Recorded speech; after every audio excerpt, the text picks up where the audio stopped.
Hello everybody. So, an idea I had for doing some beginning videos, because I cannot edit to save my life, is going to be on whatever I'm working on that week. So this week I have been working on my earrings, and these are what is considered a bead embroidery earring. And so basically there are lots of ways to do beading. People ask me why I bead so fast or how I bead so fast. I don't bead fast. It's just the technique I use is quicker than other people's techniques. I encourage you all to go ahead and look at lots of videos and lots of blogs. There's a lot of articles out there. Read some books on beading, and you will actually find what works best for you. This is just the way I do it. I do single needle if I have to, but mostly I'm doing a double needle. So all the time I've got two needles. And so I'm going to actually give you a list of all the things you're going to need to be able to begin on the journey of doing beaded earrings. So what we have going on here is this is what it would look like for the mirrors. I always put the rhinestone around it. So we start with our pellon, or lacy stiff stuff. It's fairly thick. I use a thick one so that I don't have to use quite so much to stiffen my earring. I don't have to put a lot of cardboard or plastic. I do put a piece of cardboard, but I do not stack them up. I don't layer them. This is amazing stuff. I got this at Joann's. I would say go look at the, I think it's like the heat and bond and the fusing things, whatever they're called. Anyways, there's a whole like section of it, and you're gonna go and you're gonna find this stuff. It looks almost like felt, but it's different than felt. It's tightly mashed together, so it doesn't come apart quite like felt. You don't get a lot of the burrs, and yeah, so you're gonna want to go and find that at Joann's. You can actually, if you know what you're looking for, just order it on Amazon. I will actually be providing links. They are affiliate links, so I will hopefully get some kind of commission from it. It's like 2% or 1%, some ridiculously low number, so pennies, but it doesn't cost you at all. Whew, anxiety. So there you go. Start with this. Then you're going to need to have something to bead around. You can use a button, a round mirror. You can buy the cabs. You can just start a rosette, but that is a whole nother tutorial. That's so different. It's way easier to just bead around something. Buy a flat stone. Anything you can get glued into this or sewn into this to begin. Then with mirrors, I would start with my rhinestone. But with these, I would start with beads. It's just preference. So I use the metal rhinestone, and then other people use the plastic ones, and I have tried to find a way to incorporate these because it seems to be the new hotness, and they're very pretty. They really are pretty. I've tried to find a way to incorporate this into my designs, and unfortunately I've just never found that it worked. But it never worked for me. Like, it never looked the way I wanted it to look. I'm not sure why. I've had these for over a year because I was going to try to use them, and I've put them on. I've actually sewed them all the way around, and I would end up unsewing it so that I could put my regular banding on. So you have this rhinestone banding, plastic rhinestone banding? I don't know what it's called. I'm assuming rhinestone banding. This is your metal rhinestone banding. I believe these ones are the SS6. And I'm not sure, because I bought this at a local bead store. I'm not sure what this one is. Probably about the same. The SS6 or SS8 is how big the rhinestones are, if you're ever wondering what that means. So you're going to start with, if you're doing two, or earrings, you're going to have two. You can also use these to turn into medallions or pendants. You will need 2 needles. I use long needles. These are the John James beading needles, size 10, and they are the longs.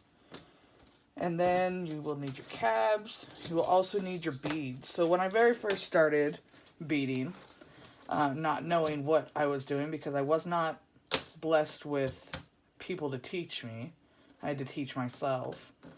So when I first started beading, I was using regular check seed beads, and they were so hard to create any kind of pattern with because they were just so uneven. You could do really pretty multicolored designs, like very like what do you call those, spirally and things like that, but you could never really make any kind of corners or make your triangles or arrows or anything like that with those. So delicacy beads are what I use for my bead embroidery. I still use my other seed beads for my dangly earrings. I just don't use them for bead embroidery if I can help it. So I do have one pair I just finished with some seed beads just because I was totally digging the colors and that's what I was feeling. So there's those. So we know we need to have pylon, we need to have a middle. We know if we're going to do a mirror, we need some rhinestone. We'll need rhinestone at the end no matter what. You don't have to use rhinestone, but it just looks so pretty. And so then you're going to come into how are you going to finish it? Like, you kind of need to know what kind of earring you want to make. Do you want to make the fingernail post earrings? And let me tell you, these little suckers are kind of expensive. So these are what is called a fingernail post. Ooh, it's all tied up together. Oh, I'm gonna have to get that to the pot, or get it apart. So this is a fingernail post. It is a post earring, and it goes around and it secures it to the ear so that it will not fall off. So that's great. Those are pretty popular is what these are. These are really expensive though. Then you have your hooks, and I use silver hooks because I'm very allergic to most metals except for silver. So I have to use silver hooks. So that's what everybody's getting. When I say silver hooks, I mean it is a legit silver hook. So I use silver hooks. You can also, for hooks, these are 2 different ways to get them on. You can create a loop when you're doing your edging, or, because those are, to me, I've had a loop break, and so it scares me. So, or you can finish your earrings off when you're putting your backing on and you're doing your reinforcement, your cardboard or plastic, whatever you're using. You can take an eye pin and you can actually secure it to the back of the bead embroidery. E6000 is amazing stuff. It doesn't let this go. So this is one option, a fairly cheap option. These were something that I didn't know if they were going to work out when I bought them, but I'm glad I bought so many because these are what I usually go to. And these are, I don't remember what these are called, little backs. They're not swivels, they're just little backs. And I will actually find these because I bought these on Amazon as well. Because all of my little weird stuff that I don't want to buy a lot of, I buy on Amazon. So, I don't know what these are called. They're like, usually for necklaces, but they work great for bead embroidery. So these are what I glue to the back so that I can hook my hook into it. So you will actually see those if you ever buy anything that I make, and it's a hook, it's going to be on those. If I run out of those, then it would be on these. These are still good. They're just not quite as easy because I have to make sure that I secure it down. So there's those and those. And so to attach everything, anything that's going to be glued, this is what I use. I use this and I use the regular one. I couldn't find my regular one. I think I'm out, which is almost a catastrophe, but we still have some of this. E6000, not the E600, not 200, not E, nothing, just E6000. That's it. Don't trust anything else. So then we need our thread to do everything. And this is the Nymo size D. A lot of people use the size 0. B, just depends on what you want to use. I do a lot of pass-throughs, so mine's a little bit thinner.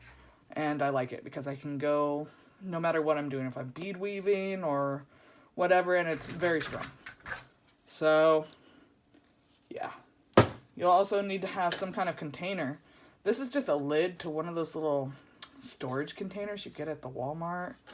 But I've been using this same little lid for years. You're going to find you have some butter lid or storage container lid that just is like the one thing that will fit in your hand the best. That's easiest to grab when you're loading up your needles. And that's it. That's what I use. Nothing fancy. A lot of people have those little funny shaped ones and whatnot. You can get them, and I can look them up for you. Maybe I will, but I love these storage containers. And then the other containers stacked, so that's why I have an extra lid. So I actually combined them all, and so I had an extra lid, and this is what I've always used. So now you know what you're going to need to have to start. You need your lacy stiff stuff or your Pellon. You need your beading needles. Delica seed beads is what I would suggest to start with, just so you could get started right. Get some rhinestone banding or the plastic rhinestone banding. Fingernail posts, or you can get hooks. If you get hooks, you're going to want to have either the eye pens or whatever these are called. I'm totally drawing a blank and I'm so sorry. Some kind of pendant thing you glue on. So you want to have those. Container, because believe it or not, pouring these on your table is a horrible idea. And you're going to need your thread.